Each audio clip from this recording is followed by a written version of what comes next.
All right, we rolling or no? We are? We on? All right. Sounds This is Niem Lyon. How you doing? Lyon. Lyon. For the sexy, for the grown and sexy. For the Lyon. Yeah. Lyon. All right, so we'll go Lyon. Well, cool. Either one is fine. Lyon's cool. Lyon's cool. Lyon, I like that. I'm just call you Lyon because it's Hey cool. man, why not? Man? It's always, you never can have enough good nicknames. I feel like. No, fuck no, you can't. You always have a good nickname. Yeah, It's dude. always good. And it's weird too because how your name is how you're introduced to somebody is how you remember them. So like a lot of people, because my name's Michael, you know, but a lot of people call me Mike because that's how I was introduced. And sometimes people I were introduced to as Mikey. Yeah. So I'm 44 years old, and people are like, "Hey, Mikey, how you doing?" Yeah, right. know? But Mike is so universal. It is. So you can go anywhere. Mike, we on a mic right now. So we always mic'd up, right? Right. So Mike is Michael Jordan, Mike Tyson, Michael Jackson. You're always good. The best, dude. You know, it's not a lot of names out there. No, there's not. Lyons. Not a lot of Niem Lyons. Yeah, well, everybody always wants to put an S at the end of my name. I want to too, but People want to put, I don't know what it is about this making everything plural. Yeah. Whatever. So when you got here, you told me that you actually just moved to the north side of Chicago? Yeah. So I'm from the East Coast. East Coast. Where are you from? So I'm from, kind of a story is weird because I've moved around a lot, but I grew up between Philly and D.C. So my mother's from Philly, my father's side is from D.C. and kind of like North Carolina. So, but I started in Philly, and then like around high school, I moved down to the D.C. market, and that's where I started my comedy career. Do you like D.C.? Yeah, I love D.C. D.C. D.C. is super famous because that's where our boy Chappelle did a lot. Yeah, right? Chappelle's from there, Silver Spring, all that good stuff. All that like good stuff, yeah. Yeah, And so there's was there a lot of good comedy clubs down there? in Oh DC? yeah. I mean, like when I was coming up, like it was thriving, man. It wasn't even just about the comedy clubs; it was just a great scene. Like you can get 3-4 mics a night at one point. Really? It's been a while since I've been there. Okay. Like I don't know what the weekly, and I'm kind of like not on the market like I used to be when I was younger, but it was always a microphone to hit, man. We were in D.C., Maryland, Virginia, because they call it a DMV, right? And then we would also shoot up to Baltimore, which is not really considered a DMV, but you know, because it's like more like a northern city. Dude, that I love when you say hit up a club. I love that, like hit up a mic. I Yeah. I mean, we used to hit it. We call it like, especially if you can get 2 mics in the night, we call it a double dip. Double dip. If That's you can cool. get, I love a double dip. So now, do you try to do some open micers now these days? Yeah. You still got to hone the skills. Got to hone the skills, especially here because I'm new to the market. Okay, yeah. So it's good to like build my presence here. How different is it here from DC and Philly? It's closer to Philly than DC, I would say, because this is like the New York of the Midwest. Because Chicago is 3rd biggest market in the country. Fucking huge. So it's a big market. A lot of people, I mean, Bill Murray, like you got the heavy hitter, Bernie Mac, like a lot of heavy hitters come from here. A lot of you got the Cubs and the Sox. So y'all got like 2 of everything out here. So it's more like a New York scene. Mm-hmm. So that Philly and New York is kind of close. DC is a little bit different because it's in the mid-Atlantic. So it kind of pulls from the south and the north simultaneously. Oh, so interesting. So you get a real culture kind of change. Yeah. So it's different. Plus, there's like, I mean, it's a small city, but you got all these surrounding areas. So like you got Prince George's County, which is right hugged up against DC, and then you got Northern Virginia, which is right across the bridge. So it's a different vibe, but it's a love. It's love. You know, it sucks because I went to DC when I was really young. I'm a huge Thomas Jefferson fan. And the fact that he laid out all of DC, like I'm talking about the actual, you know, Capitol buildings and shit like that. Yeah. He laid that all out like Roman style. Like he's part of it. He's part of it. He's that part. Benjamin Banneker too. Benjamin Banneker, shout Benjamin out. Banneker was in there too. Yep. But yeah, definitely, you know, Thomas Jefferson. He had his thing. He had his thing. And but a bunch of those smart guys back then. And I went. He was a great writer. He's a great writer. Storyteller. Pretty good damn writing he did. Yeah. I mean, probably the 4th most influential piece of paper ever made. Yeah. So the number 1 piece of paper book ever made, the most influential is probably the Bible, right? Yeah. Okay. So what's number 2?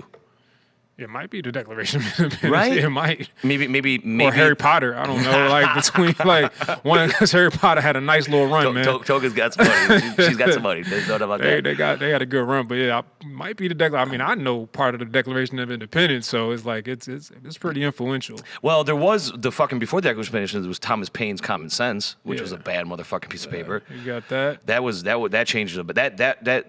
Back when nobody could pay money or whatever, it sold like 200,000 copies. And there didn't even have many people that could fucking read. That's crazy. You know? That's crazy. So DC's a badass place. I love DC. I'd love to go back. Do you guys go back a lot? Do you still have family there? Yeah, I'll be back there in the next couple of weeks. I got a show out there. You got a show out there? Yeah, Where you playing? Show out there. Honestly, it's at like a private location. Oh, cool. But it's like for this. Is it for the president? You're going to DC? You do the private location for the president? Nah, man. I don't know where he's sleep at right now. That's my guy. That's my guy. I don't know where he's taking naps at. But nah, it's not that. But it is like a private location. But it's like it's a nice little setup. So I'm on a flyer. You know, it gets to the point now we just get on flyers and you're just like, I'll be there. So that's awesome. I love that. I love it, granted. And I love when you're up on my stage, man. It's fucking great. You kill it. Hey, the Vault. You know what? The Vault is because I've been here for a short period of time. So I've been at the Vault.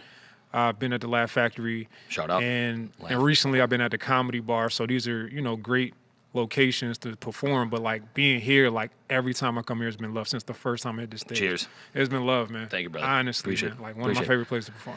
My partner Liz, and she's just an awesome, and she is great, and she knows how to communicate very, very well with people. Yeah, for sure. And it's one of the gifts of having a great partner like that. Yeah, you know what I mean. Very inviting. Oh my God, yeah. And I thank you for saying that. I really do. It means a lot to me. But you actually brought up a point. You talked about our shield up here. Love that sign. Do you? Right. I probably like 20 pictures in front of it. Like every time I come here, like my gram is probably people like, is that the only place you perform? Because I always have a picture of this place, man. Because you can't get a shot like that everywhere. No, it's cool. And actually, I'll tell you the story. Because so what happened is that shield. Okay, the graphic designer's name is Thomas. Shout out to Thomas. He's the best. Good Thomas friend. Jefferson? Or? No, Thomas Rango. Okay. And Thomas, what he did is he's a graphics artist. He came up with so much shit that you don't even imagine. Like he did the little Patron B. Remember the little B on the Patron bottle? Oh, word. Yeah, he was with the party. He was involved in that. I don't drink that gasoline anymore, but yeah, I got you. Great. Not me either. No. I'll just take the vodka.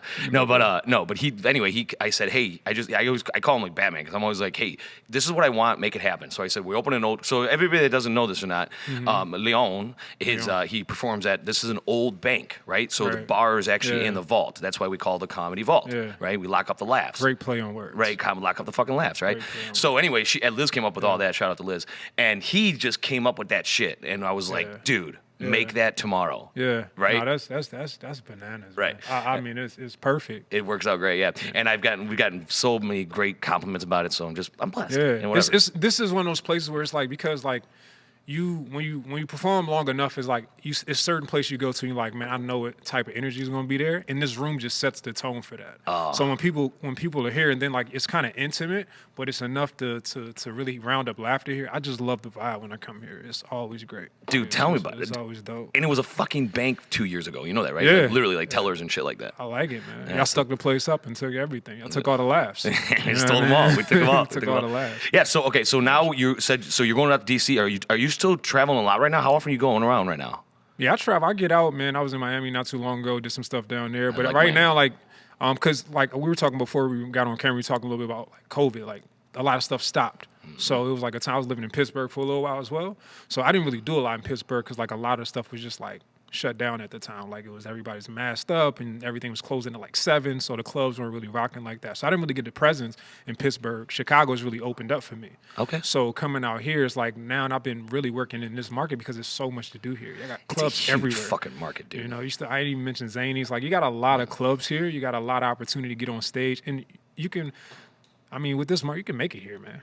You can actually make it here. We're like the new Chicago. You can make it there. You can make it anywhere. You can make it here, man. So it's been great because I've always dreamed of like going to California and the weather. Yeah, right. The weather's beautiful. Amen. And obviously Hollywood, but I never in a million years would have known I would have landed here. So really, so life just fucking threw you a curveball. Yeah, no, I had no idea I was coming this way. You know, it's funny because I was born, raised here my whole life in a suburb, and I didn't really take advantage of it. But like you realize, like when they call it the Chicagoland area, it's not like it's a weird thing because they don't call it like New York land or Vegas land or it's Chicagoland. It's a different feel. It's like it's a bunch of little neighborhoods all stuck to Chicago. Yeah. All the way to fucking, and we're 45 minutes out. You know what I mean? So, and we call ourselves Chicago. Like if somebody said, hey, where are you going? I live in Chicago. Even though I live 45 minutes away from it, I tell people that because they're like, you live in Oswego? Where the fuck's Oswego? You know what I mean? I still don't know. Yeah, exactly. First time I heard of it. Yeah, exactly. Ashwagandha, whatever. Yeah, exactly. That's where I live. So you don't fucking know it. So that's cool. So, so how long you been living here? So probably like a little bit over a year. Oh shit, you're brand new. Yeah. So you had a chance to go through the fucking all cool ass museums and shit like that here in downtown? No. Like so, I mean, the first thing I do when I go to a new place is I go to restaurants. I feel like the best way to learn the city is restaurants. That's how I learned downtown and like just going to restaurants down there and just started spreading out. In the suburbs, and I like to shop a little bit. So I go to the mall and hang out. I've been like the Chicago outlets. Obviously, Michigan Avenue has a lot of shopping down there. So it's just getting to know. It's a big city, it has a lot, and I've also learned from just performing in a lot of different places. So I'm on the south side, north side, west side. Like I'm performing everywhere. All right. So one of your favorite cities performing. What's a city you like to go to? What's one? I mean, New York's always fun. New York's a blast. New York's See, fun. I never been there either. Yeah, New York's always fun. I mean, because it's so much to do there. The energy is there. Like, I'm a big fan of like cities, but I also like LA for the vibe and how it's laid back. Because I'm like a laid back dude. Yeah. But I'm from the city. Like, I'm a city East Coaster, but I really like the LA vibe. So LA is dope too. Been out there and performed. So I mean, Chicago's moving up for me actually, because I came out here maybe a few years ago and performed once, at a spot. And then I was like, I kind of like this city. But when I came back, it was a whole different animal. Because then I just started hitting all these stages. And then I got on the Laugh Factory stage. And I was like, man, y'all got comedy for real here. It's legit. So, I like here. I mean, I still like home, too. D.C.'s great. DC I want to go there, too. D.C. has a lot of great comedy, but Atlanta's good, too. So many cities, man. I don't know. Good. I mean, I performed in Germany, too. That was kind of Shut up. How was that? That was dope. I've been out there a couple of times, actually, for military. And you spoke Deutsch, obviously, right? Yeah, obviously. Got me little schnitzels and all that stuff like that. Yeah, so, nah, whatever, all that good stuff like that. But yeah, Germany was dope. So, I don't know. It's like, I feel like the greatest place to be is like the next spot you're at. I'm always about like what's next. Yeah. Like it's a lot of things we're going to do in this time, in this lifetime. So since COVID, I'm glad I still got doors open. That's all I'm fucking happy about. Absolutely. So whatever's next. Yeah, give me, and I agree with that too. Yeah, I 100% agree with that. Yeah, and I'm dude. It has been a fucking dream. I know we were talking about earlier, and we got it. And so did you do the whole? Did you just like stop comedy for a while? Or did you just I definitely, I was actually working. I was actually working a regular job. And when I left, because I was in Maryland and then I moved to Pittsburgh. So I was in Maryland and then like Pittsburgh got a call to move out to Pittsburgh. I was like, all right, that's cool. I had intentions to go out there and kind of perform, but like everything was just shut down at that time. When I got out there, I think I was out there, 4 or 5 months, and then the world stopped. So I didn't even really get a chance to really get out. I probably performed out there maybe 3 times. And it wasn't even like, the energy wasn't there. It was like, it was quiet out there. We had our moments because at one point, like everything tried to open up and then we got shut right back down. So it wasn't really that. But when I came here, probably maybe last September, I started getting out, and then it just, once everything started to open up again and it was like shows every week, I was outside every day. Nice. And just like really building. Well, I'm glad fate brought you to Chicago. Yeah, man. Honestly, man, maybe it revitalized my career. Nice. That's what it did. Maybe that's what it did. I love to hear that. Chicago's been fly, man. Well, I know Liz. You got something badass going on with Liz, don't you? Yeah. So we're working on putting a showcase together. Yeah. So we want to put a showcase. Tell me about that. Yeah. So what I wanted to do is, so I have my own brand called Draper Norway. Right. Draper Norway. My lifestyle clothing brand. I actually don't have any on right now, but although I wish you guys could see his shoes because they're bad fucking ass. How do I get them up there? You gotta get my leg ain't built like it used to be. Knees ain't right. But yes, I got a brand, Draper Norway, that started a couple years ago. Started this brand. I love clothing. I just love design. I love art and aesthetics.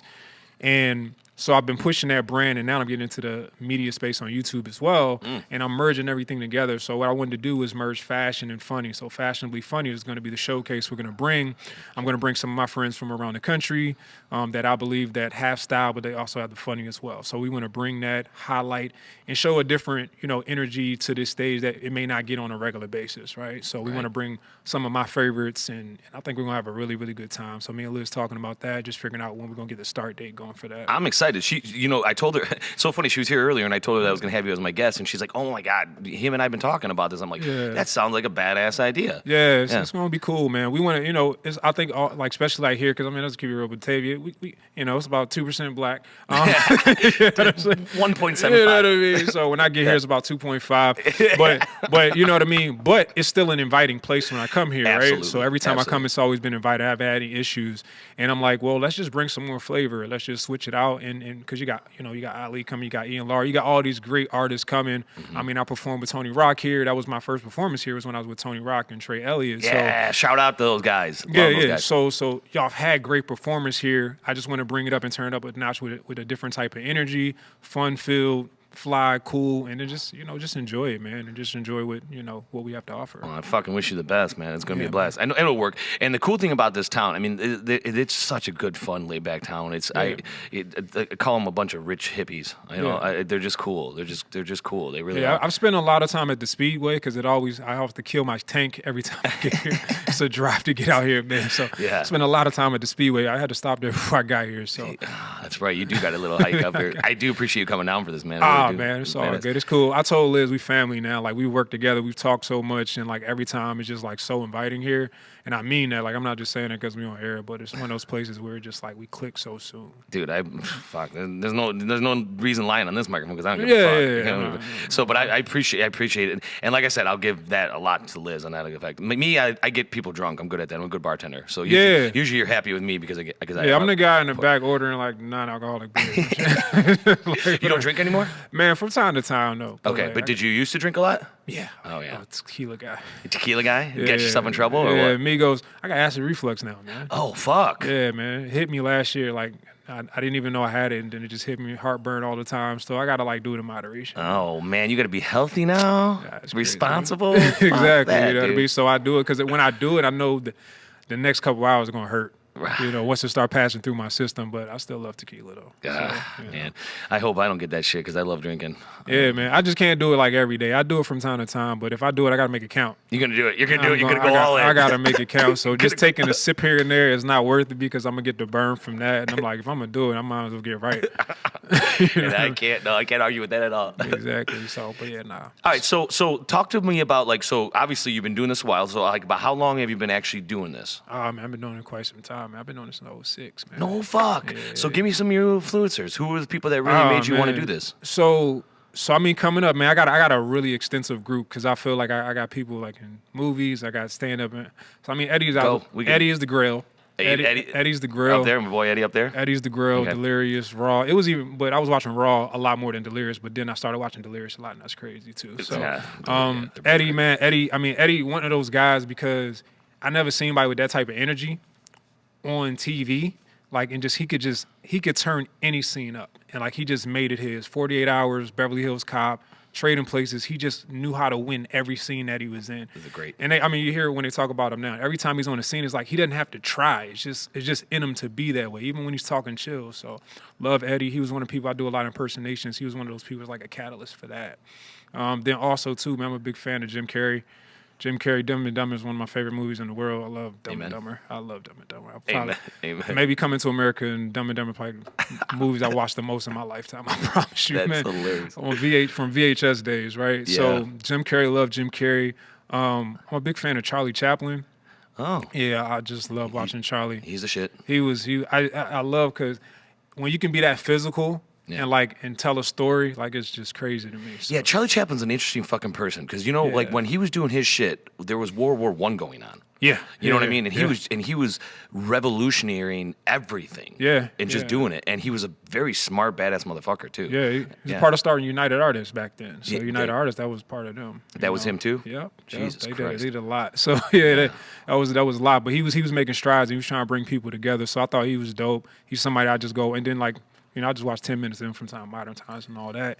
And then, Martin Lawrence, he's from D.C. too. So Martin Lawrence was like just a staple. Watching his TV show coming up was always crazy. Yeah. Love him. Martin Lawrence had a fucking crazy career, man. He was he was selling out stadiums. And then he did the TV show. And then does he even do stand-up anymore?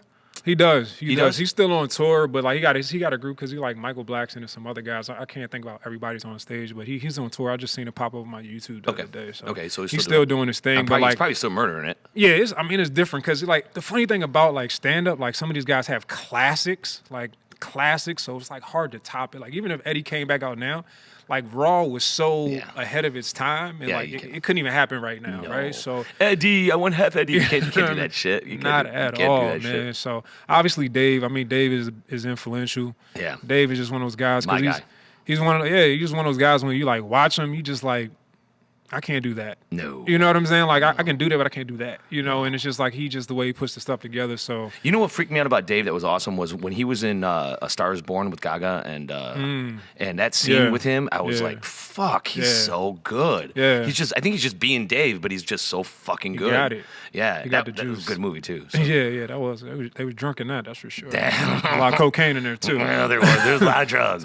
Some cocaine cowboys in there. Yeah, it was. Yeah. But that's rock and roll, man. That's fucking how it is. Oh, yeah. Rock and roll, avalanche in the nose, right?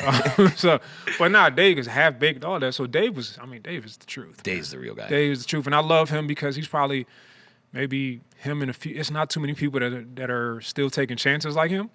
You know, and like he's not scared to be canceled, probably because he got that 60 million. He's like, right, you can't cancel me now, and I'm good. But you need people like that, right? You now. have you to. have to have people. With this whole fucking woke world we're living in right now, like I said, the stage is the last place where people should be honest. I hate it, man. They got to be real honest on the stage. They can't be fucking covering shit up. I don't want to. If I gotta be somebody else, I'm not on stage. Right. It's just whack. So I like being able to hear, like, because at the end of the day, like, even like. And except for the president, maybe he should say a couple things and not, you know, sometimes they need to watch what they say. But for the most part, like, I hate censorship in the way, like, if you can stand on what you say, then say that shit. Right. Just stand on it. That's my main thing. If you're going to say something, whatever it is, whether we like it or not, there's going to be cause and effect to everything. Right. But whatever you're going to say, just stand on it. Yeah, and get this fucking shit. So now you have a good label or whatever. What did you call it again? It's a lifestyle brand. Draper Norway. Thank you, Draper Norway. Draper Norway. I can remember that. Yeah. So like I'm sure you get both the positive and the negative comments because people just have to comment, and then you find out that most of the comments are fucking just lies or robots anyway. So what have you been doing? Have you been just ignoring that shit, or do you just read through that? I don't. You know what? Any press for me is good press. Oh, okay. So you just take it. I don't care. Like to me, honestly, I'm like I would love to get people to come in and disrespect me because that means they're watching. Right. I mean, honestly, I would love to get some hateful That's comments. fun. I don't get enough hateful comments actually, so I need some. Right, So if you don't like me, can you please come to my page and tell me you don't like me? Because those algorithms are what I need. Like I need the algorithm. I would like to be disliked actually. So. Yeah, can you tell me you don't like me? Yeah, like I mean, but that's honest. Like all this press. Press is press. Right. And for me, where I'm at, I'm still trying to grow in my craft and do different things. But I'm in the podcast space and doing media, and I've been doing stand up for quite some time. But we know, like right now, and there's so many people online that aren't stand-up comedians that are calling themselves comedians, and they're blowing up off a few viral videos. So I'm like, shit, I'll take any press. You'll take any press. I love that. You know, that's so funny to say because we had Jack Baker on the podcast. Do you know who he is? He's a comedian. No, I'm not familiar. Yeah, you'll love him. He's a fucking great guy, and you'll meet him because he's going to be here too. Cool. So, but anyway, he told me something because I asked him about the whole canceled situation. He's like, "Fuck, they love it. If you get canceled, you get a lot of press. Yeah. You want to get canceled." I'm like, "Fuck." All the people don't get canceled is people that actually mean something right now. Like, you know, if you're up there and then like Will, like, you know, they're trying to take away his movie deals and stuff like that, but he's still rich as hell. He's still rich. But like, you know, me, I'm like, man, cancel me just so y'all can hear who I am. You know what I mean? We're gonna cancel Mr. Lyon today. Yeah. Lyon. That's real, man, because like, I mean, I don't think I've said anything too much that's too crazy anyway to anybody, but like, we don't want to hear him say that again, you know what I mean? So maybe I need to find something a little more controversial. Yeah, maybe we go there. Should we? Hey, so Maddie, maybe if we want to be controversial, should we start talking about some politics? No, Maddie's like, no. He's like,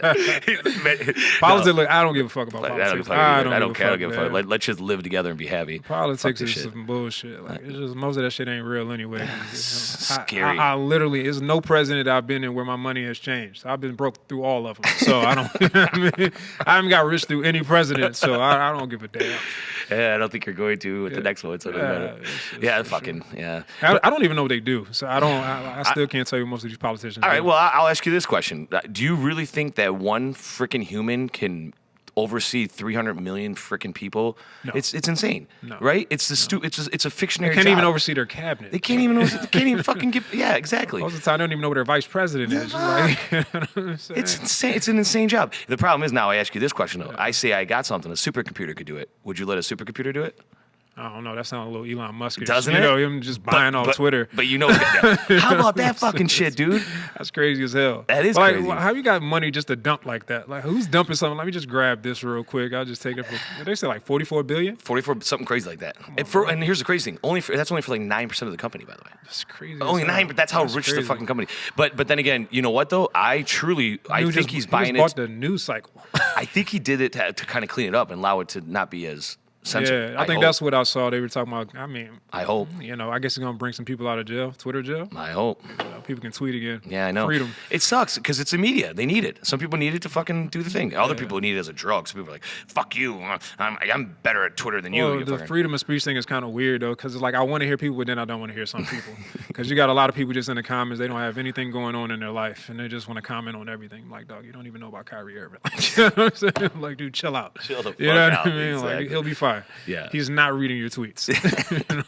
And then you get scared once again. It could be a fucking robot or some dude from Russia. You know, like what the hell? Yeah, I don't even know who. Half the time I get like new friend requests, I don't even take them. I don't even know who people are anymore. Yeah, you don't. You got a good Instagram. You like your shit? Yeah, it's cool. That's I mean, cool. it's cool. I mean, it's building. You Right. know, like I said, I'm trying. Please cancel me, guys. Cancel. But I'm building like everybody else, man. But I try to put out. I am like I think I'm a little bit of a purist when it comes to like art forms. Like I love, like I have fun, but when I take the stage, like that's in its truest form. So like that's why we talk about Dave, even Chris. Like I love Chris Rock too. I think. Can you give me a little Eddie? You want to do a little Eddie for me?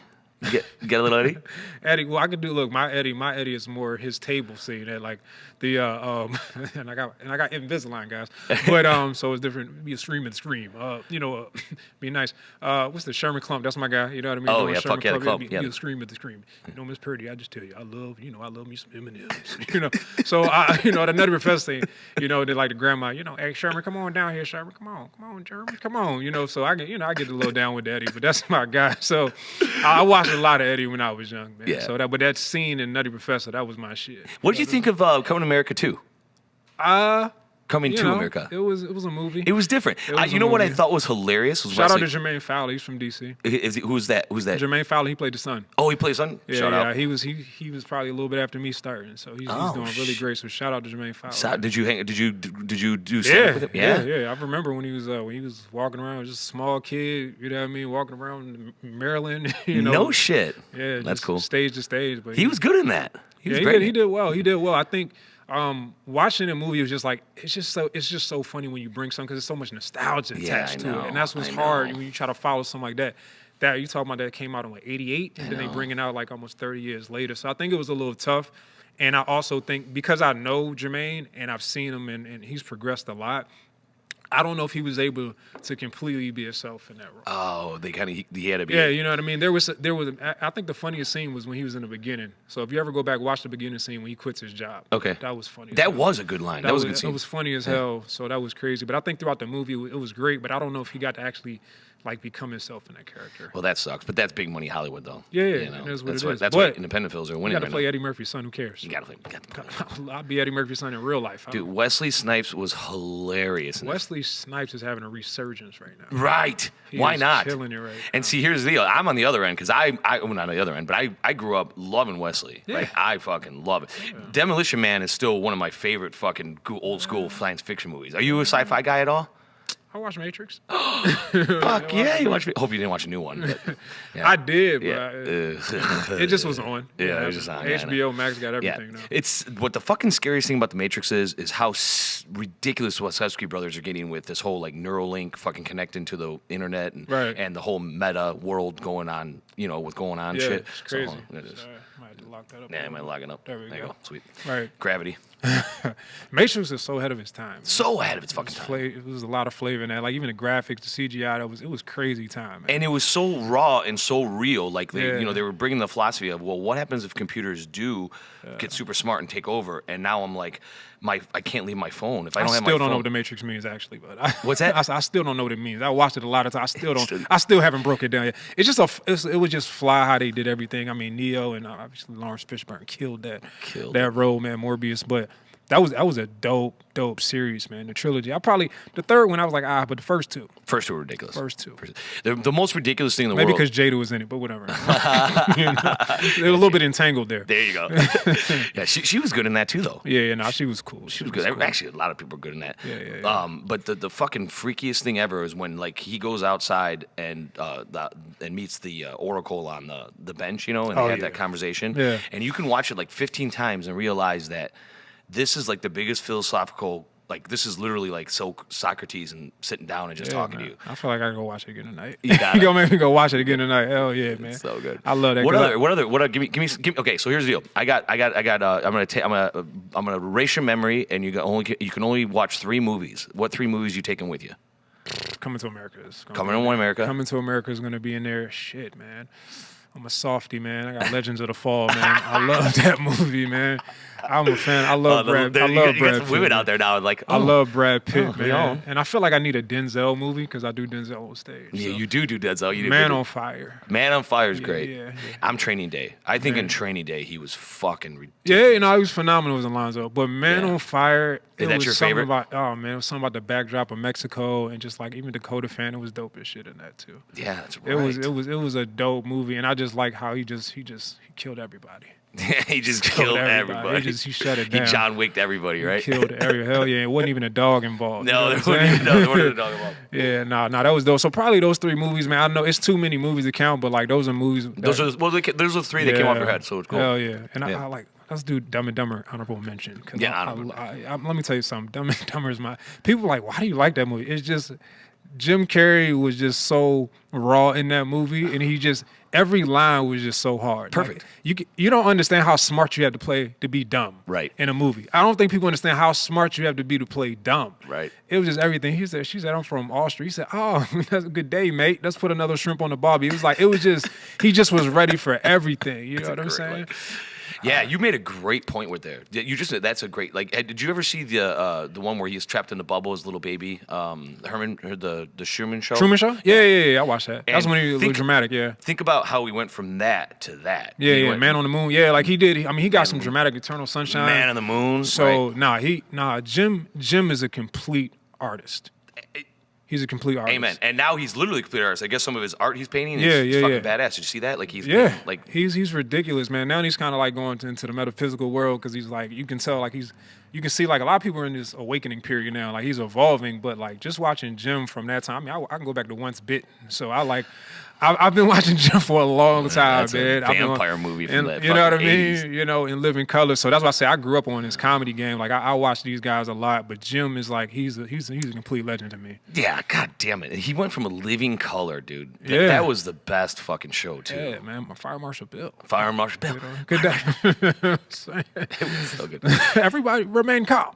You know, so yeah, he's legit, man. I love that guy, man. Yeah, so. Jim's the fucking legend. He's on my wall. I got him up there. That's Jim up there right there. Yeah, that's my guy, man. If I ever meet him, I'll probably fan out a little bit. Yeah, you'll fan out a little bit. It's a couple people. Like, I don't fan out. I met a lot of people.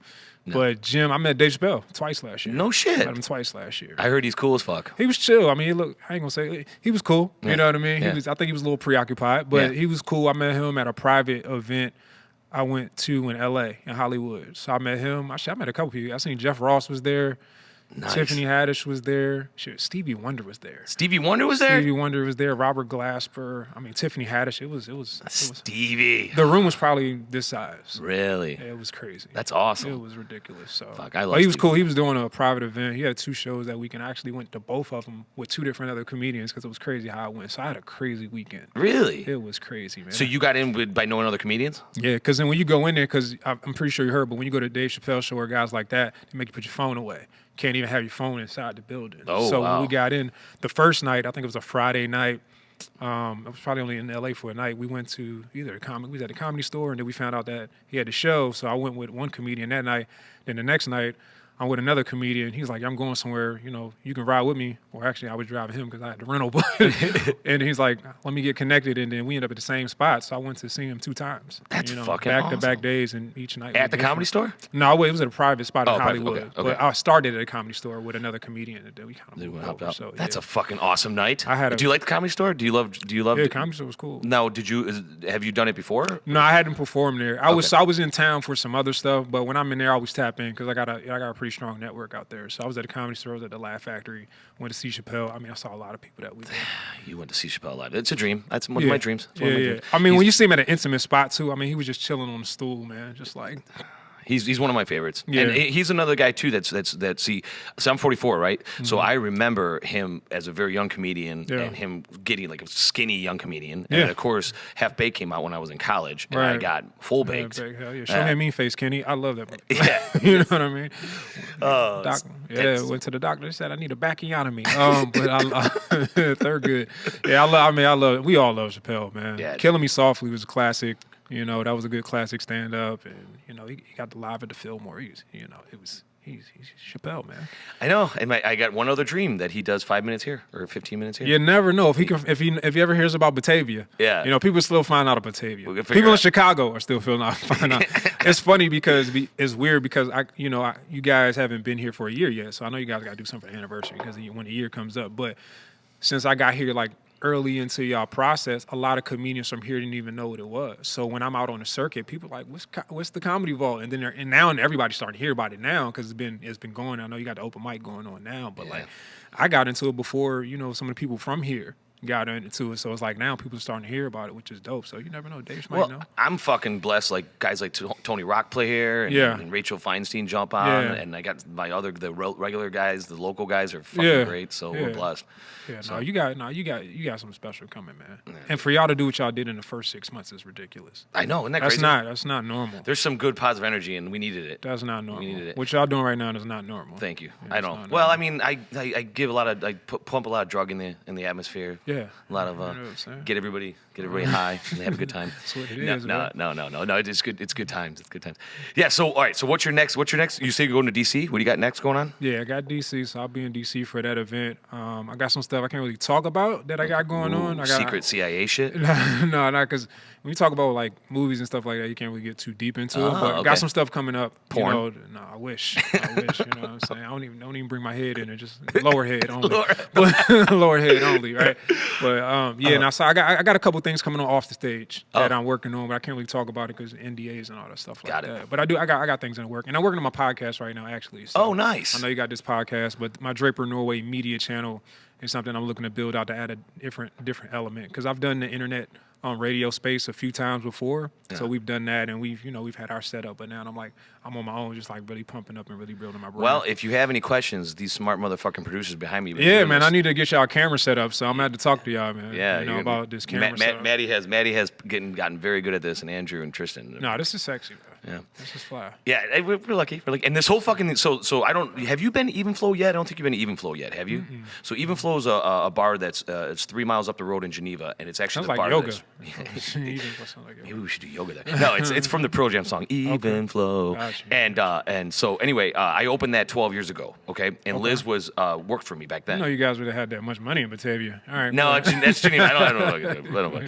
But anyway, so we opened it. We just opened this in September last year, right? Yeah. Right. So honestly, just I don't know how it is either. I can't tell you because I've had such great comedians, such great people. My staff is fantastic. When I opened the other place, my first 3 years were I was losing my fucking hair, not sleeping, losing for shit. Sure. You know, for some reason it's going, and I'm loving it. And you're a big part of that, and I thank you. I appreciate it. I appreciate y'all having me because, Liz, because, for me, like, I'm not from this market, so she knew who I was, and then she saw me, and we clicked. I guess I did okay on stage that night. Yeah. Fuck yeah, you did. So, no, we have fun. Every weekend I work here, man, it's absolute chaos and love. It's chaos for sure. It's super fun. Dude, I just, it's so funny, too. And you were saying earlier, you were talking about, like, back when you did the shows in D.C., versus Philadelphia. Can you kind of like elaborate real quick what you mean by why is it different? Why is it just because it's not a city? It doesn't feel like DC doesn't feel like Chicago or New York? Is that what you mean? Yeah, no, well, because like Chicago has an East Coast feel to me. Okay. It's like it's concrete jungle. It's just you got the South Side, you got the West Side. Yeah, I love that, man. So because like coming from Philly, I got like write that down. Coming from Philly, like it's a grittier city. Yeah. Like DC is, I wouldn't consider a real gritty city. Now it got some grit to it. Do you feel you have to do like not gritty jokes when you're in DC, and you can get more like dirty and dark? Yeah, you can be yourself. You can finesse. Now the thing about there is like on our side, like on the urban side for sure, it's a lot of clowning. So we call it joning, right? So it's a lot of joking on people. Joning? Yeah, joning. They call it joning. Is that like cracking, snapping. In different parts of town, they call it snapping. But like that culture is under there. So when you grow up, it's like you got to be fast with it. You got to be quick with it when you're talking to people because people just. They tear you apart. And they tear you apart coming up in school. But so it's a lot of that. So you learn your wit there. Okay. But the grit that you get from New York and Philly, and I think Chicago has that grit here too. Have you ever been to Apollo? No, I never performed there. Have you ever been there? Have you ever seen a show? Yeah, you seen a show there? Yeah. Is it still open right now? Yeah. I think they just had a show there last week because the Kenan Thompson experience. I want to say that was there. Okay, cool. I want to say that. Yeah. Wow, very cool. Yeah, no, that's prestigious over there. Yeah, that's real fly. But it's just a little bit different. But I love DC. DC is one of my favorite places in the world. It's like a great place because it's such a universal place. For it to be so small, it just has so many different cultures. Yeah. And I love that. So, but Chicago's like that too. Has like a lot of universal culture. The food is amazing here. Had my first deep dish the other day. What'd you do? Had my first deep dish the other day. Well, how was that? It was good. Wow. It was about Giordano's. Giordano's? Yeah. Your first deep dish? What'd you get, sausage or just cheese? No. So here's the thing about it. So don't clown me, man. I don't eat meat. Okay. So I eat from the sea. I don't eat anything that walks on land. Okay. But so I got a deep dish. So I actually had to keep it chill. I got like a white pizza, but had Alfredo all over it. And, so I messed my stomach up, but it was good going down. Fuck yeah. But I don't know what kind of crust they use to make these deep dishes. But that crust is freaking amazing. They put They put crack on the end. It's addictive as shit. They like literally like the crust. Sometimes I just crust is ridiculous. So good. So just the Great Wall of China just around your peaches, just like it's beautiful, man.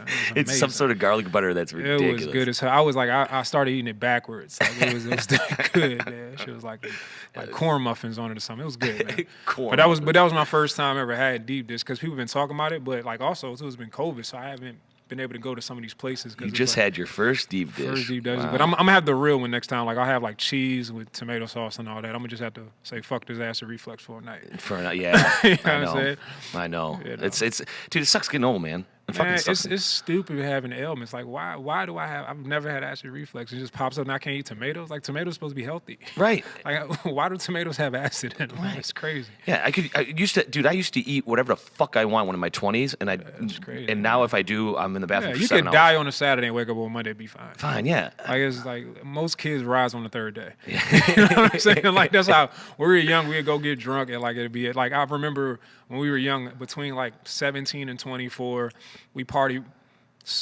Tuesday to Sunday, we took Mondays off. Like, that's it. Monday was like a recoup day, and we partied like every day a week, drinking our ass off. I used to walk, when I was young, I was stupid. I walked around with like a pint of Hennessy in my pocket at like 18. Jesus Christ. It's crazy. No wonder you got acid reflux. It's crazy. Yeah, we were young, wild, man. I switched. I would not drink dark liquor anymore unless it's like, like aged tequila, like Reposado or something like that. Añejo, but. Yeah, sorry to say, but you're becoming a mature adult. I hate to do that to you. I hate to do that to you. I'm a little soft now. Soft. A little soft now. Take care of myself. I sip my drinks. I drink to enjoy. You get older, I drink to enjoy. And I drink to enjoy. Like a whiskey drinker, just drink to enjoy. Yeah, and like you said, when if you're gonna tear it up, you're gonna tear it up. If I'm gonna do it, I'm gonna do it though. Right. Like if I have a night when I just say I'm going like F it, like I know, yeah. Or if I'm about to, if I got a lady with me, it might be different too, because I need a stamina. Let me add that energy. So you said you went to Germany. Did you do any stand up anywhere other countries?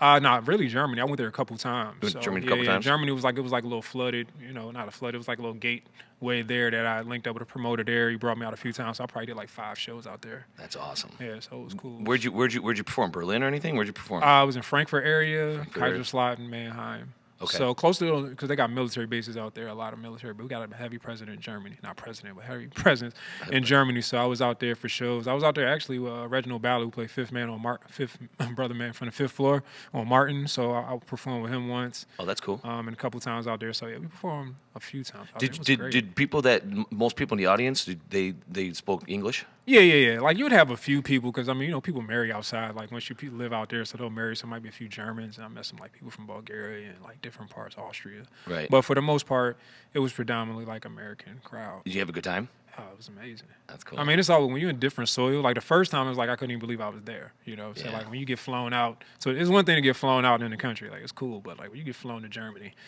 They paying for everything. You don't pay for nothing. I barely pay for my food out there. That's awesome. I think I paid for my snacks. That's about it. That's fucking awesome. That's about it. So it was dope, man. I went out there a couple times. Amsterdam? Did you go to Amsterdam? Not yet. Just Germany and France, really. Okay.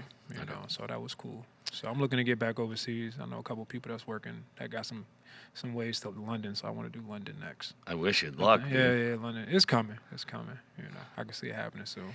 So you hinted towards movies or whatever, but we can't talk about it. But have you ever done any movies in the past?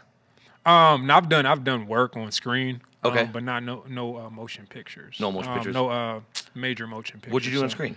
I've done. I mean, for one thing, I've done so many skits. With a lot of different performers around the country. So we've done a lot of skits. So we've done a lot. I mean, it's man, we've done so much internet stuff. So there's so many things floating around, and I got guys that have had their own TV shows that they created. So when you work in the comedy game long enough, you get to meet a lot of people doing this, and we've done a lot. Sometimes I forget, and I forget how long I've been doing it because I always feel new. Dude. When I still feel new. Like, even though I've been doing this longer, I still feel new. Niem, I'm telling you right now, you just said something so true because, like, so different than the music bar. Like, the music bar, there's so many bands and there's so many people going on that the network isn't like that. But when it comes to comedians, you guys are a tight fucking knit group. Yeah. You guys know, everybody knows everybody. Yeah. And I love it too because there's a kind of a love, and it's interesting to me because when I was growing up, like it seemed like the older comedians, like going back to like like Rodney Dangerfield, that kind of like that type of that kind of time. It seemed like they didn't like each other, or there wasn't a network. You get what I'm saying? Well, I think every generation handles things different. But like I think I kind of like was like I didn't start in the 90s, but I feel like that flavor was like when I started, MySpace was still on, right? So MySpace. We didn't have the internet wasn't what it is now. So if anybody started in the last 5 to 8 years, they probably got a different experience than what I started at. Yeah. Right. But I got both of it. That's why I say I still feel new, because I'm grateful that I got a great network that I can go throughout anywhere in the country, and I can always find a stage. I can always get booked somewhere because I got like a great network of people. And I think that stemmed from the time I came with. We were really, really tight back then because you had to be with each other. Now it's like you can meet people online, but back when we met, we were in the clubs together. We were all doing the same open mics. We were all trying to get at the Improv. We were all trying to get at the Factory. I used to work the Comedy Zone for like 4 years as an in-house host there. So I met a lot of people like Michael Winslow from Police Academy and Jimmy. Like, I'm working with old guys when I did the Comedy Zone because they had but because of my presence, they like how I host shows, and they were like, okay, you got a certain level of presence where maybe other guys couldn't get on that stage. And, Jimmy J.J. Walker and Michael Winslow and Screech used to come through and Rondell Sheridan. Like, it was a lot of people like that. So I had so many different levels of who I performed with. My age bracket and over, it was just different back then. So can you? Okay, so because I'm not a stand-up. I got nothing but I tried 5 minutes on an open mic and I bombed like a fucking fuck. I bombed so bad. Yeah. Anyway, but I'm learning so much about the craft through talking to you guys. Yeah. And one thing that I'm getting now, tell me, like, that group of people you were just talking about, all that group of people, you were just all those names, all the people you guys were grinding it out, doing it up. Do you guys look at the TikTok comedians? Like that are very famous because they did some TikTok shit or whatever?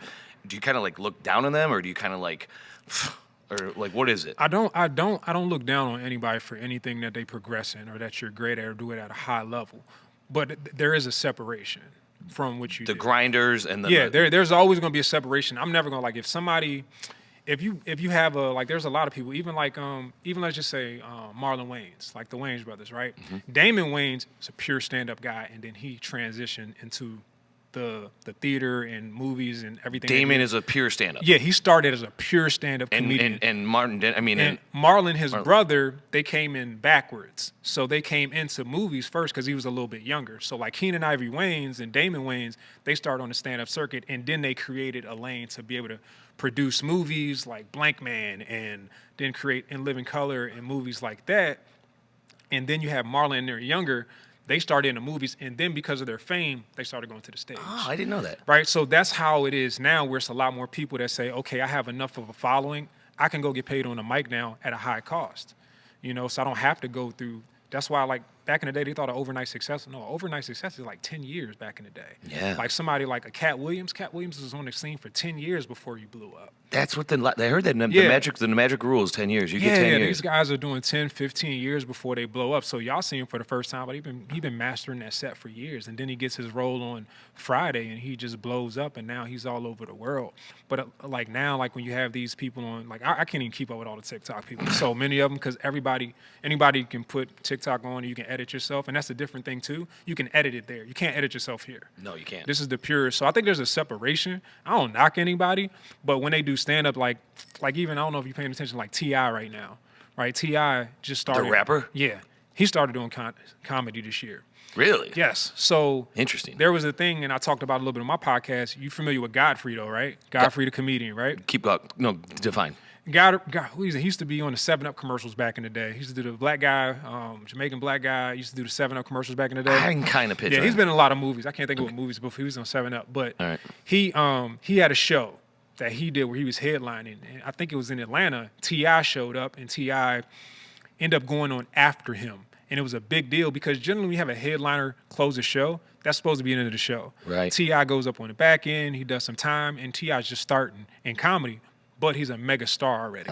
So he doesn't have to put in the grind to get to that space. He's born on third. Yeah, you know what I mean? So that's how it is. So people may feel a little bit, be rubbed the wrong way because of that. I'm not mad at T.I. for winning comedy, but I think also when you're not coming from that lane, you still got to check in. Right. You know, like respect. If this is your world, if I've never done podcasting before and you're doing it, I'm gonna check in with you and be like, yo, what are you? You know, how do you progress in this? How do I do my setup? What's the way to, like, I'm gonna tap in first. I'm not just gonna try to hopscotch you. You know what I mean? So I'm at least check in, and I think that's what it is with some of these performers. Is like they just don't check in with people. They're not really trying to learn the craft. When I started under the Fat Doctor years ago. Fat Doctor? Who's the Fat Doctor? Fat Doctor. He was on. He's not here anymore, but he actually was a mentor of Martin Lawrence. So, from D.C. So in D.C. He's an old school. Yeah. So Tony Woods, like guys like that, they all know the Fat Doctor. He was a big presence in the D.C. market. He traveled all over the country. He was on Def Comedy Jam. He wrote on Martin a couple episodes as well. But we learned from the Fat Doctor what an opening, a setup, and a punchline is. So these guys that are online, they don't know the opening, setup, and punchline. They don't know how to set up this joke. They don't know how to bring it home. So a lot of people just telling jokes and they have open-ended finishes because they don't know how to bring it home. So there's always got to be that punchline at the end that seals the deal, and they can't do it. So I think that's, that because like that's where you learned it from. Yeah. Wow. That's cool. So that's what it is. So yeah, we started with a workshop, and I did a work. I remember started at the workshop we did, and then like maybe after like 3 or 4 weeks, I said, all right, I'm gonna go on stage, and then got on my first comedy, and then, realized that I needed work still. You know what I'm saying? I mean, that's fucking cool, dude. But it was dope, though. But I just think it's just something about, like, the pure art of standing up, being able to stand in there in front of her. Because I don't know if it's any art form quite like stand-up. No. Where you just become... Because even singing, because you can either sing or you can't. Right. Right? Right. Like, singing is one of those things, like, if you got a guitar... and you play people don't know if you're good or bad at a guitar. Right. It has to be really bad to be bad at guitar. You gotta be really bad. You know what I mean? You gotta be like, if you go up there and you got a guitar, you've been practicing for 3 months, you probably sound good to the crowd, but 100%. they'll root you on. If you are not funny, people are gonna look at you crazy. They're gonna boo you. They're gonna do everything. Like, this is not one of those either. You have to really work at this craft. Not too many people have to, like, it's not too many crafts where you have to work this hard to be this great. Fucking, you just defined it. You hit it perfect. So just to tell you real quick, what I do is I host, like, it's called Live Band Karaoke. I have this awesome band. They're fucking, these guys know 1,000 songs. They're really, really good musicians. Right. Great musicians. And you said it right. Some you don't even know, but like, we get people to go up and sing. We get 100 people in the audience. And I swear to God, I host it, and I have no problem doing anything. I get up there and talk. It's no problem. Getting in the fucking light and having all the people look at you, and they're looking at you like, make me laugh, motherfucker. Imagine that. Dude, dude, I was sweating out of orifices that I didn't even know I had. And I got a mic. I can talk to you all day. Let's get a microphone. Let's go. But like that, getting up there is scary as fuck. You're not, like what they say, like, you're only as good as your last game in sports. Yep. You're only as good as your last joke on stage. Yo, God. The crowd will turn on you, mid-crowd. Yeah, you know what I'm saying? Oh, yeah. And if you've never done it before, 5 minutes is a lifetime. Fucking lifetime. Try going 3 minutes with Floyd Mayweather right now. Dude, and here's the deal. I sing a song. I'm not good or anything like that, but I sing a song, and that song's 5 minutes, and it goes like this. Yeah. I was up there, and after about a minute and a half, I was like, "Can I get off now?" Yeah. Like it was that bad. And that's when, because you don't have any structure. You don't know what's going. You don't know what to place. I didn't have the Fat Doctor. I need the fucking Fat Doctor. Fat Doctor's a legend. God damn it! I need the Fat Doctor. Damn it! That was great. I wasn't born there. Yeah. So I think that's mainly the difference between, like people that just come into it just from a different lane. Like, I don't have a problem with it, but I think just respect what we're doing over here in the art from it, because we all want to be famous, like and I don't even know if it's famous. We all want notoriety for what we do at a high level. Right. But some people, like for me, like if I only got 1,000 followers and you got 20,000 just off making clips online, it's like, I could see why people feel like, dang, man, I've been putting in all this work for 10 years and this guy been here for 10 months and he's got this. So I think that's what comedians feel sometimes, but I don't think necessarily it's a hating thing. It's just anything you do. If you was working at a job and somebody just came in and got supervisor before you, you'd be like, hold up. Wait, I put in 20 fucking years, bitch. Exactly. I've been putting in. I know this place. You train your supervisor. How does that feel? Right. You know what I mean? Right. You train your supervisor so they can show you, tell you when you're gonna work. And I'll tell you, I'll tell you on the other end, my man. I'll tell you the fucking the problem about being a bar owner on the other side, about being a club owner, is that like if we know that you're awesome, we know that Tony Rock, whatever, we know whatever comedian we get, we're gonna pack a house, but we can't get you every goddamn weekend. You know what I mean? It's just that's how it works, right? Yeah, for sure. So you gotta spread it out, and the problem is that it's not a problem. It's just that it's an opportunity for some of these TikTok fame, if you will. Put them on stage and see if they sell it out. Put them on stage, see if they. And what I rub is, once again, it's just so you know, I rub this all the time. When I first opened my music bar, I told myself that I wasn't gonna book any bands that play to a track. Okay. Do you know what a track is? So like in other words, like a track is like a computer in the background playing like Gaga, like Lady Gaga, or not Gaga, I should say Britney Spears. Okay. Like a band can't play Britney Spears because they got to play like to a computer track or whatever. Gotcha. You know what I'm saying? So like if you're a band that's playing Britney Spears, if you're not really doing Britney Spears, you're doing if you're doing literal music, you're just changing the chords in it so it sounds good. Yeah. But if you want to do Britney Spears perfect, you got to have a track, right? And I didn't want that, right? But I wanted musicians that copyrights, copyrights and all that good stuff. No, well, no, not a little bit of that, but more that I want, just like you said, like I want an artist. I want artists that have grinded and learned so good at the music and the musicians. Like you spent 20 years being a comic, you grinded, you did your shit, and then all of a sudden you get a Britney Spears cover band that's not very good. But the problem is the Britney Spears cover band is playing the robots and shit like that, but they're selling out the fucking house, right? So it's like, so now I can't get an all band. Like I rather book the Britney Spears cover band, which plays to a track because they're gonna sell at the house, versus a band that's been doing. And that's kind of the rub right now that I'm getting. Maybe I'm completely fucking wrong, but I'm kind of getting that rub. I'm getting the rub where the guys have grinded for 10, 15, 20 years, hanging out with the fucking comedians and sweating it out in clubs. And then you got like the guys coming in playing a track because you got the new technology. You know, new technology you got good versus good for business. right?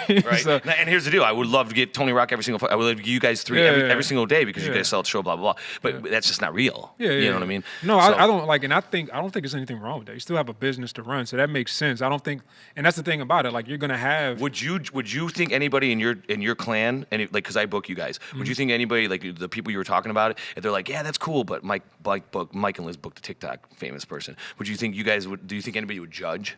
No, well, you guys had Darren last week. You had Darren Fleet last week, and Darren, he's got most of his fame came from online, so he was great at that, and he was able to materialize. Yeah, he's funny cat, like so he's just funny. That's my guy. He's just funny dude. Yeah, he's just a funny guy, but he came from the other side, and then he was able to materialize it into the thing. So he's just a great artist. Yeah. Sometimes it works out like that. Sometimes it works out. It works out like that. So he's able to bring out a crowd. He has the notoriety, and he delivers. So you still got to do what's right for your business. So you get and the crowd drank too. Exactly, you know what I mean, because you got to sell those drinks, right? Mm-hmm. So you guys have a 2 item here. Okay. We have to. Yeah. Okay, yeah. So 2 items. So yeah, but no, it's a balance, right? You're still gonna mix in people. You're gonna mix in people that you know that are just quality, and then you're gonna bring people that may not have as much quality, but you got to get your crowd in here. You know what I'm saying? You're not going to start a business and say, well, I'm going to grind it out with them since they're grinding out. Like, no, they didn't. You know what I mean? Like, you got to have a balance there. I think that's the main thing. So I respect that business. Good. Thank you. Thank you. That's what, obviously, I'm probably going to piss off some old school, like real strong comedians that think that, but at the same point, like, I don't but you're bringing studs here too. Like the people that you're bringing got real time and great in comedy. Like, it's like, good. Like these guys that you're bringing in here, these aren't like just guys that just walked off the street. No. These guys got time great. They've been all over the world. No, they are. So you may have a couple mixing, but for the most part, y'all been bringing in some solid people. We've been blessed. Yeah, I don't know what it is, but they want to. I love it too because everybody that we book here, they're like, we're playing Batava. They don't even know the town name. It's hilarious. It sounds like sauce, Batavia sauce. Like, Batavia sauce. It sounds like that's cool. I really, honestly, I ain't gonna lie. I don't care much about everybody else or what everybody's doing. You know what I mean? Yeah, when I just think when you just shine when you have your opportunity. You do. When you get up in front of the mic, do the best you can, That's right? what you do. You shine when you opportunity because I feel everybody's going to have a time to break into something greater. Yep. I feel like everybody gets that opportunity in their lifetime, that they'll have an opportunity. You just got to be able to seize that moment. You got to. I always tell all my people, I tell all my my workers, I say opportunity knocks a lot of time, but people are too scared to answer the door. Yeah. You got to fucking open that door. It might be scary, and you have, man. You've been moving all over the fucking world doing comedy. Yeah. I'm grateful. I'm grateful for everything that I've been able to accomplish. Sometimes you got to sit back and be like, because we always feel like we need more. Right. But sometimes you got to look at it like, but you have done something. You have done a lot. You've been significant. You've worked with a lot of great artists, and you've learned a lot in this game, and then you're able to manifest things on your own as well. So that's what it is. Fuck yeah, you have. You're doing great. Okay, so now I got another question for you. So now you said you were influenced. I know Eddie and Jim Carrey, but let's talk about music. Let me put a gun to your head. Let me wipe your memory. You gotta take 3 bands with you. What 3 bands? Jay-Z a band? Fuck yeah, Jay-Z. Jay-Z's the best band in the world. Jay-Z's in the car. Jay-Z's with you, okay? Jay-Z's in the car. Man, this is damn. Why you keep putting me on 3? Shit, like the magic number. Damn. I don't stop. And don't think about it. Just let it go. Let it free. Jay, man. Jay-Z, love Jay-Z. Maybe I love Jay-Z. Shit, Tupac.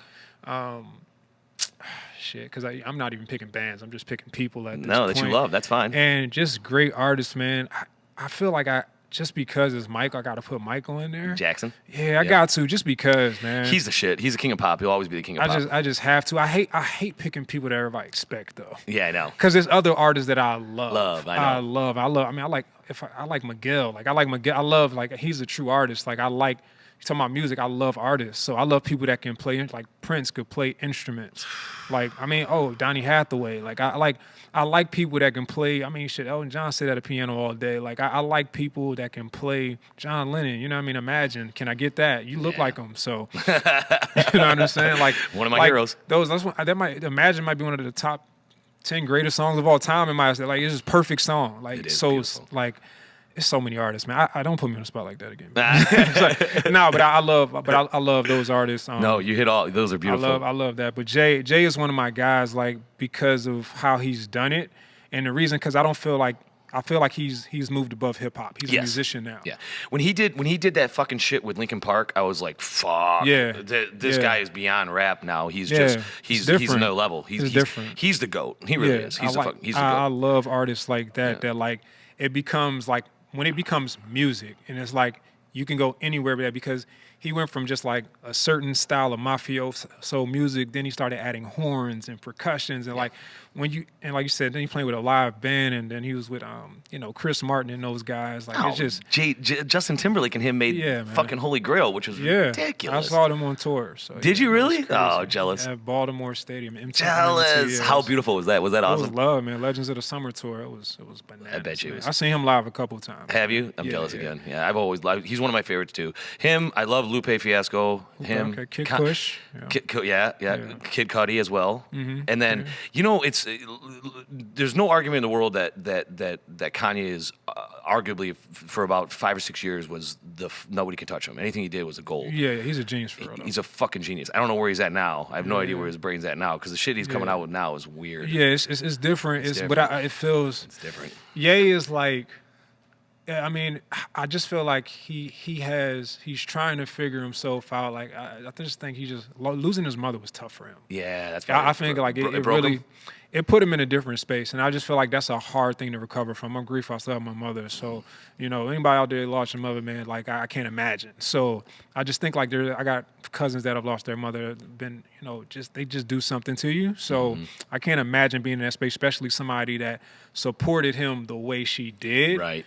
And like the music he made was, it was special, man. Those first 3 albums were crazy. And then, you know what? My Beautiful Dark Twisted Fantasy is one of, it's freaking. I mean, this dude, he knows it, man. Dude, he knows it. And he just mixed. I mean, every time he mixed with another artist, it was like I said, he mixed with Cudi. It was great. He mixed with every time, like anytime. Well, obviously Jay-Z. What was the Gold album? The Paris on one. Oh yeah. That was the. Shit, I can't remember that one either. Anyway, it was awesome. It was fucking great. Yeah. But yeah, it's just interesting. I mean, once again, Watch the Throne. That's what it was. Yes. Watch the Throne. I kind of think like in Kanye's way, it's like you live long enough as a hero, you become the villain. Like that's kind of thing. He was such a hero for so long that now he's the villain. That's what it is. I think it's terrible, but it's true. What instruments do you play? I don't. I sing. You sing? Yeah, I sing. Okay. I sing. Okay. Okay. Maddie and I could do some tunes. What kind of music do you sing? It's funny because I did Foo Fighter. We did an awesome Foo Fighter. Gotcha. My really good friend, my buddy Bill Furlong, who painted all. Didn't they just get inducted not so long ago? They did, but what happened is that Taylor Hawkins, the drummer, he died unfortunately very young at 50 years old because of drugs and drugs. And do you consider them the spinoff from Nirvana? No. So what it is? So here it is. So Nirvana was Nirvana. Nirvana absolutely is Nirvana. They were Nirvana. And Dave Grohl did write Lithium on Nirvana, which was on the album, which was on one of the albums. But Dave didn't really like that music. Dave was just in the band. He was a drummer in that band. He was influential. But then when he fucking left, this is a crazy story. When he left. Well, he didn't leave. Fucking Kurt Cobain blew his brains out. So the band was done. He left. He left. Yeah, he left. He left the band. So he just literally, he had so much music in his brain that he wrote the first Foo Fighter album. Get this. He wrote it and played every single instrument on the CD and sang, right? And wrote it, sang, played every instrument, recorded it, edited it, did it all himself, released it. It was a fucking phenomenal album that sold out in stores everywhere. And the craziest thing is Tyler Hawkins, a drummer, he was drummer for Alanis Morissette at the time up in Canada. It's like Ray. Yeah, exactly. And so he he listened to the album. He called up Dave, and he's like, Dave, I want to be on this album. Right. So he left Alanis Morissette, and then he left, and he joined him. Long story short, she was sexy to me back in the day. Dude, I was a kid. Get the fuck out of here. MTV, remember Rock and Jock? Dude, oh, man. Remember Rock and Jock? Jock was the best. Dude, MTV, I wish they had MTV now. Like, I wish I could go someplace where somebody would show me awesome music videos. I mean, technically, YouTube you do, but I mean, there's just so much goddamn shit out there. It was a different vibe. Kurt Loder. Yeah, dude, a VJ. Yeah, you know I'm saying? A video DJ. That was Carson Daly. Like, it was crazy back then. Wow. That was great. My bad, I didn't mean to cut you off about the Foo Fighters. No. Just made me think about Rock and Jock. No, that's fucking no. That's. I would remember that basketball game. Like every year, you was watching like Flea be out there, Lonzo Mourning and Flea be on the same. Just crazy. It was fun, man. That was fun because I was just young. Oh, we're talking about Kurt Cobain. Let me ask you this question though. Okay. If you could bring somebody back under 30 that died, who would you bring back? Ooh, the 27 Club. So out of the 27 Club, Jimi Hendrix, absolutely. Wow. Yeah, heavy. Yeah, Otis Redding. Otis Redding. So you got Otis Redding's going. So you got the 27 Club is Jim Morrison. Come on, what's the girl? What's that? Janice. Janis Joplin. Got you. Who else was 27? 27 Clubs. God damn it. I'm losing my mind now. There's a bunch of them. The Door guy, the guy from the Doors. Okay. They all died at 27. Keith Moon. It's a weird number. Bring back the whole number. It's a weird number. For some reason, all these really famous artists died at 27. They all OD'd. They all fucking OD'd at 27. That's crazy, man. Yeah. So anyway, but if I were to bring one back of the 27 Club, it would be Jimi Hendrix for sure. Man, I can't knock that at all. He was, that's crazy. He used to fucking put acid in his headbands. And as he sweated, as he played and he sweated. Why did everybody look 50 back then? Like everybody looked 50. It was the cocaine, bro. Yeah, it was the cocaine. That shit was aging people. Everybody looked so old back then because because even Otis Redding, man, he likes my grandfather. I know. But man, his voice was crazy. Jimi Hendrix was crazy. Is that who you bring back, Otis? Well, under 30, I'll probably bring Pac back, man. Pac too. But I like Kurt Cobain too, man. All the Biggie fans are really pissed at you by now, by the way. Big could come back. He was 24. Pac was 25. Like that whole thing, because I'm an MTV guy, man. So that was my time. But yeah, probably Cobain. Yeah, dude, do you remember that Rock and Jock? That was so much fucking fun. Yeah, that was cool. Real World, all that stuff like that. That was cool. Yeah. I wanted to be on Real World. You wanted to be on Real World? I wanted to be on Real World. Everybody wanted to be on Real World. It was awesome. When I was, of course you wanted to be on New York, Real World, New York, and all that. And like, but MTV like taught us stuff back then. Mm-hmm.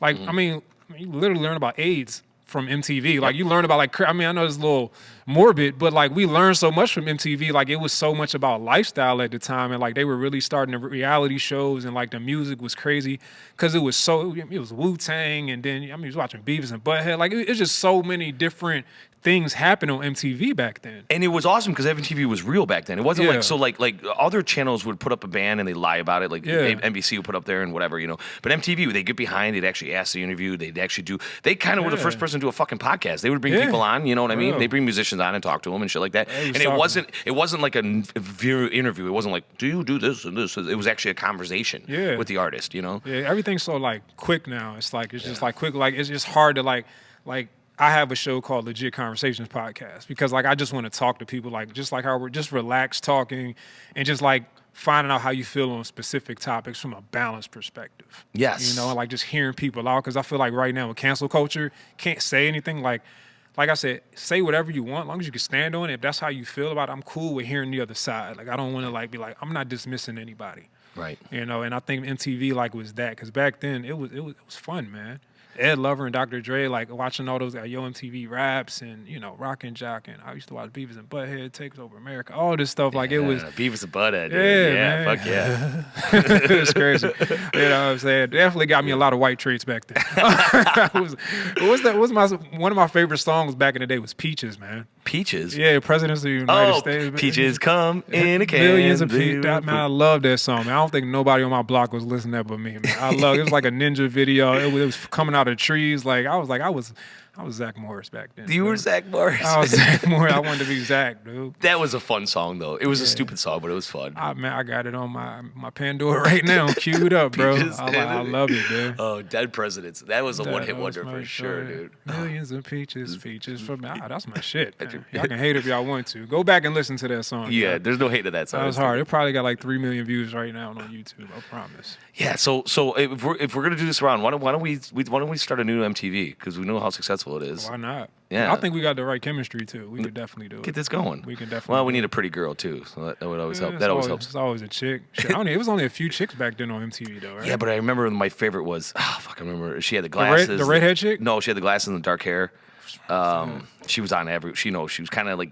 I felt like they started adding like it was later when they started because like it felt like it was a little later when the ladies started coming because earlier it was always the guys. Yeah, but except for the redhead chick that like interviewed Pac. I don't remember her name, but yeah, I don't either. But it was a few. It wasn't a lot, but you can always put a chick. Yeah. Well, it was remember the news. You know, we'd watch the fucking rock news. Oh, dude, that was so much fun. It was fun, man. It was fun back then. Like it just felt like everything felt a little bit more authentic back then. Yeah, it just was a good time to be like. Yeah, that's the problem now because everything that we see on our phones or TV now, we don't know if it's authentic. We don't know how much. And not only that, with the CGI now, there's video games that look more real than fucking TV right now. Oh yeah. You know what I mean? Like, and it's like tough. And back then, we could trust that MTV would give us the good news. You know what's going on. Now it's. What are you gonna watch TMZ? You walk by the TV and see Grand Theft Auto, think somebody else in your house. Like, you know what I mean? Like, that's how it is, bro. Like, it's a lot different. It was just, but also too, I think now back then you could digest something. Like, what was your favorite album in the '90s, early '90s? What was one of your favorite albums? 10, yeah. Okay, right. Pumpkins, yeah. You probably sat with that album. Oh yeah. You sat with it. Like you don't sit with anything now. No. I think that's the part I miss the most. Like I remember going like to Best Buy or FYE or anything like that when I was young, and whatever CD I got, I would sit with it, had the booklet, I would read all the credits. That's how you learn about the production and who was, you learn people's real names. Yeah. Like I'm finding out who Method Man's name is in Wu-Tang, 36 Chambers, like who's Clifford Smith, you know what I mean? So it's like, you used to sit with music and you actually digested it. Now, like, if you drop an album, it's gonna be like 10 different albums come out tonight. Yeah. And that's just being easy and being nice. But and like you said, you're not digesting it. You're just listening to it. You listen to it, so you don't really get to like really love artists like you used to. I think that's what, and also too, like the mystique is gone. We talk about Eddie Murphy. Like you never saw Eddie Murphy. You like where would you find him at outside of the movie theater? Now, like with everybody being online, like you can, there's no mystique there anymore. No. You know, I miss that. That was fun. Yeah, you're right. Thinking about like when you open up an album and you can actually see the lyrics. That was dope. It was dope, and you would play it, and you would literally fall into the album like a good book. You would fall into it. But now it's true. Like Chili Peppers, you fucking hit it right in the head. Chili Peppers just released a new album, by the way, and it's fucking awesome. Okay? Did they? Yeah, they just you don't even know, right? Yeah. Why would I? Yeah, they just released a new album, and it's they got some real good tunes on it. Yeah. And the problem is I used to like when Blood Sugar Sex Magic came out, like you said, I remember opening Vine, like reading all the lyrics and getting into it, pictures of them and shit like that in there. Your wall. Or on your wall, you feel me? Yeah. Yeah, that's funny. Yeah, you know, you're right. We don't do that. You're right. When's the last time you walked into my house and seen a basketball player on the wall or a baseball player? No. Who's got baseball cards now? No. Remember Flair? They're coming back though. Yeah. Did you hear this shit? Nah, I didn't know. Yeah. But because I was a baseball fan when I was a big Atlanta Braves fan when I was young. Yeah. So what are you now? You still Atlanta fan or just you follow? Nah. So because I'm a Philly, I like after a certain amount of time, after I got young, after my early youth, I just went to my home teams. Okay. So Sixers, Phillies, Eagles, and stuff like that. But when I was young, I was the Bulls. I was Atlanta. Everybody that was winning. The 49ers. Right. Everybody that was winning when I was young. Right. But I was a big fan of because the Atlanta Braves had like one of the best bullpens back then, like they Greg did. Maddux and all those guys. It was John Smoltz. It was ridiculous. I was a big baseball fan back then, but you know. Yeah, they made the playoffs like fucking 13 years in a row. Yeah. Deion is my favorite athlete of all time. Deion is my favorite athlete of all time. He's the shit. Like athlete. When you talk about just like not one sport, but athlete, he's my favorite athlete. He could do all all of them. He did it all. Baseball. And not only did he do all of them, but he was the best at it. He was fly as shit. Yeah, fuck yeah. Still cool as mug. Any other influential athletes? Any other dudes that influence you to this day? I was a big Allen Iverson fan for sure. Ooh. Allen Iverson being from Philly, but just watching the only guy that made Jordan move left. Yeah. The only two jerseys I have in my closet right now are Jordan and Iverson. Well, there's two good jerseys. Yeah, but we like Bo. Bo was great too. Bo Jackson. Another great athlete. Yeah, I mean, Bo Jackson was dope.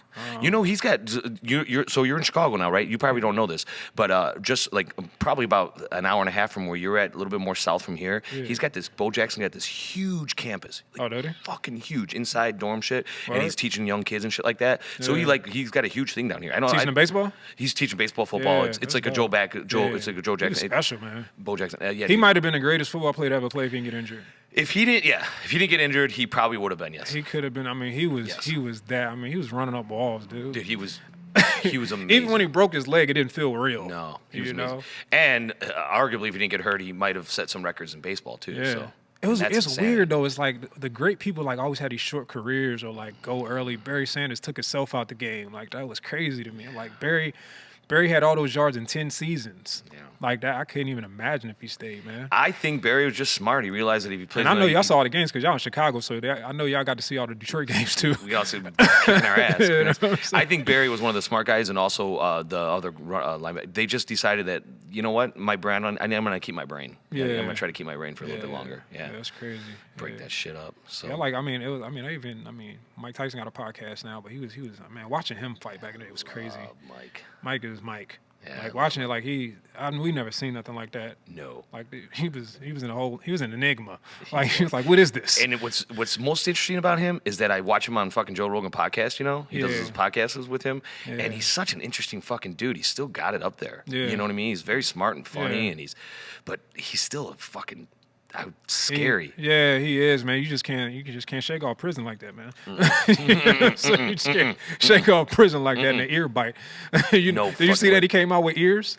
Did he? Yeah, he got like because he's into the cannabis industry now, so he got candy gummy ears. You know, I saw that's marketing. That's right. I saw the funniest meme ever, where it was Evander Holyfield during COVID and the mask, and it was hanging off of one ear because he couldn't put it on the other one. He was fuck Tyson. That's crazy. That's crazy. I remember that happened. Like, we ain't never seen nothing like that before. That was crazy as hell. There's some great athletes, man. Wayne Gretzky was big time too back then. Like, he was Tony Hawk too, because he was what got me like even really understood skateboarding. Did you skateboard? I had a skateboard. Yeah. I was the only guy in Philly with a skateboard at the time, but I didn't know how to use it. So I was trying to go down the steps with it, but we used to watch Tony. The only guy in Philly. Right, at that time, like now, skateboarding is like turned universal. But I remember Tony Hawk because he had like the best video game ever. Yeah. Tony Hawk Pro Skater was dope as hell. Used to watch X Games. I remember X Games was in Philly, so used to all that. You still gaming now or no? Nah, man, I don't, because I can't even buy a system anymore. You can't even get a system. Like, I don't even know how you buy one. Dude. They don't sell them in Best Buy anymore. No. I don't know how to get them online. Like, everything, back in the day, I had a Super Nintendo and PlayStation, all that good stuff like that, but you can get it out of the store. You just had to go wait in line now, and it's like, they're like, we don't even carry them anymore. Like, so where do you get it from? Yeah, it's a computer chip thing. They're the manufacturing computer chips, so there's so little of them. But then again, I think it's a game, because that way they can drive up the price, supply and demand bullshit. Yeah, you know what I mean? Yeah, so if I did have it, though, I just like sports games anyway. I'll probably get like FIFA or something like that. Oh shit, that's addictive as fuck. Yeah, FIFA. I just like FIFA. Oh, that's addictive as fuck. Yeah, that and the new baseball is addictive as fuck too. Yeah. They're just addictive. The games are just so much fun. Yeah. And like I said, the graphics now are out of control. It's crazy. Yeah, it's out of control. It's crazy. Like even the mechanics on them, like their arms and wrists snap at the right place. Like, why is your elbow snapping like that? That's crazy. Scary. Yeah, I bet back in the day, them 2Ds, like watching Nolan Ryan, they're like Joe Montana football and all that. Like nobody wasn't moving, man. They had empty helmets. It's crazy. Just sitting there. I know fucking kids today. They don't know what they got. They got so lucky. Then again, I know our parents said it too. My parents were like, fucking kids today. They got so lucky. So all the kids in the family come out with an iPad now. Yeah, oh yeah. You got an iPad off the break. Oh yeah. But here's the deal. My mom and dad used to just throw me in front of the TV and I watch fucking Saturday morning cartoon for 9 hours. You know what I mean? So what's the difference? No, it's you never lie. Bugs Bunny was my shit. So Bugs Bunny is where I got some of my comedic timing from. Dude. Yeah. Really? That's interesting. You say that. Yeah, absolutely. Really? Bugs Bunny's got comedic timing. I mean, his delivery with Elmer Fudd and Tasmanian Devil was ridiculous. I never in a million years thought that Bugs Bunny had comedic timing. I never thought about that. Even the "Nah, what's up, Doc?" Like, that's timing.